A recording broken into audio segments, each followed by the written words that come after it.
KP's Kingdom, cooking with KP, and today I'm going to show you how to cook or make this larb chicken. A really cool little dish, this one. Alright, I have done a version of this before, but not really properly like this one. Let's make up our sauce. 2 tablespoons worth of brown sugar or palm sugar. I'll leave that up to you. 2 tablespoons worth of ketchup menace, or the thick sweet soy sauce.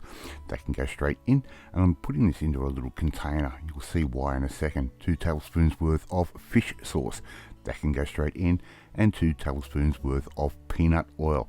That can go in, and about 1/3 of a cup of fresh lime juice. Alright, that's the difference the fresh lime juice really makes. Right, seal your little container back up, just like I've done there, and you can give that a shaky just like that, and get all those ingredients incorporated into each other. And it's going to make our dressing for this particular awesome dish. Alright, here I've got 500 grams worth of ground chicken or chicken mince. I'm just going to put that straight into a bowl, just like that. And I'm going to season the chicken up this way. Alright, I'm doing it a little bit different. So here I've got the equivalent to a 5cm stick of lemongrass. I'm using the paste, and I've got around about 2 cloves of garlic in the paste. That can go in, and around about a 4cm piece worth of ginger. You would normally use galangal, but I'm just finding using a ginger paste does the same job. Tastes pretty similar, and it just works really good with the chicken mince. Give that all a really good stir through, just like I'm doing right there. And we're going to leave that for a little bit of time so it can all marinate.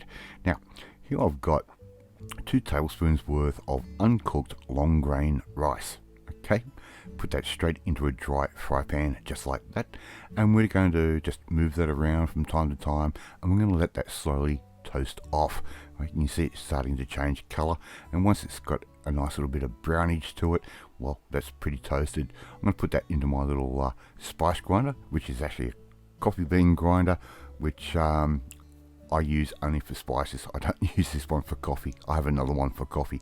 Give that a really good blitz through, and we're going to end up with this really nice fine powder. Look at that, and that is our toasted rice powder.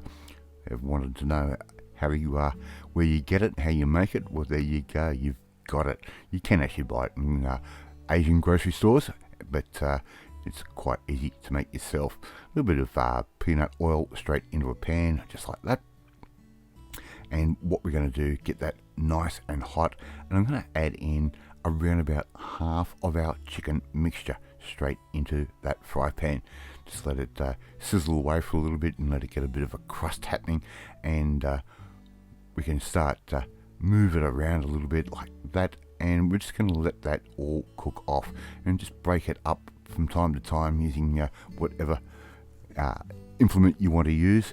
Just keep stirring it through, just cook it off like a burger if you like, but just keep smashing it on the way through, and make sure we end up with nice little brown chunks of chicken. Okay, so there we go, that's our first batch, and I'll tell you what, those herbs and spices that we've put into this taste will smell absolutely amazing. Fantastic smells in the KP's Kingdom cookery kitchen tonight.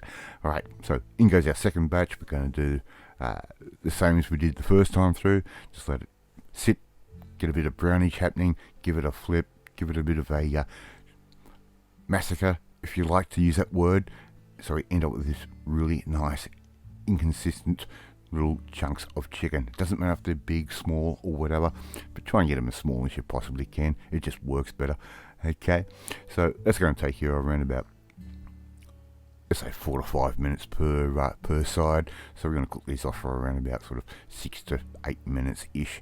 Alright, so as you can see, the cooking off really nicely, and they're starting to break up. And look at that, look at the colour we've got there. Return the rest of that first batch of chicken straight back in. I'm going to give that all a really good once more cookies, and we're going to add in some of that sauce that we made. Not all of it, just some of it. All right, just like that. And again, the smells now are really starting to come together. The lime juice is giving a really good, nice acidity type smell to it. And we've got the sweetness of the brown sugar or palm sugar, no matter what you used. Just keep stirring that through just like that. And as you can see, that's starting to all absorb.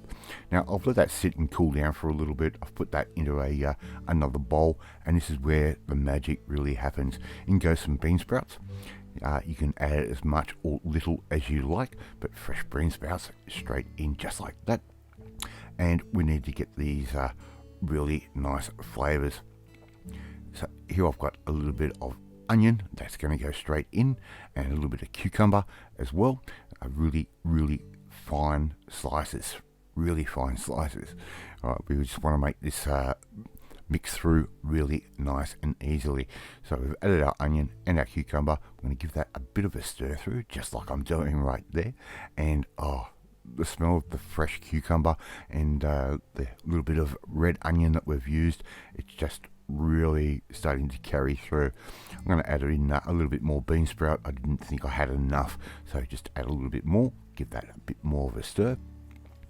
Really nice and simple, and this dish is actually really inexpensive. It's really nice and budget. Like some fresh torn coriander leaves, they can go straight in just like that. And if you don't like coriander, leave the coriander out. I know there's a debate on whether you use coriander or not. And here I've got some fresh basil leaves. If you can get your hands on Thai basil, that would work even better again. I couldn't get my hands on fresh Thai basil, so I'm just using normal basil, and I've just given those a bit of a tear up. Give those all a good stir through, get all those colours and flavours all intermingling each other. Alright, so a little bit more cucumber. I didn't think it had enough cucumber, so we're going to add in all of the cucumber. Alright, so keep mixing that through. Now what we've got is some freshly washed lettuce leaves. I've given those a little bit of a trim to get rid of the ugly bits. You don't have to do that, it's up to you, but I'm going to make this look really nice and pretty. All you simply have to do now is put that mixture straight into the lettuce cup, just like that. How good does that look? And if you haven't had larb chicken before, wow, it is such a refreshing dish on a hot day. So if you want to, you can actually cook that chicken off really nice and early in the morning, put it in the refrigerator, let it chill down, and it will be even better later that night. All right, a little bit more of our sauce straight over the top, just like that. And the last thing we have to do is add our toasted rice powder, just like that. And if you don't think the toasted rice powder matters, it really does. But I'd love to see you try and make this one at home. It is simple, it doesn't cost you a fortune, and it's really refreshing on a hot summer's day. Thank you so much for watching this video. Really do appreciate it. If you like this video, hit that like button. It gives me confidence. Should make you feel warm and fuzzy too. Hit that notification bell to be notified every time a new video goes up. Please share this video with all your friends on all platforms of social media. We are trying to get the name of KP's Kingdom out there and grow our audience even larger. Don't forget to leave a comment. I love reading and I love responding to them. In the meantime, I'm off to eat my larb chicken, and I will catch you next time. Bye.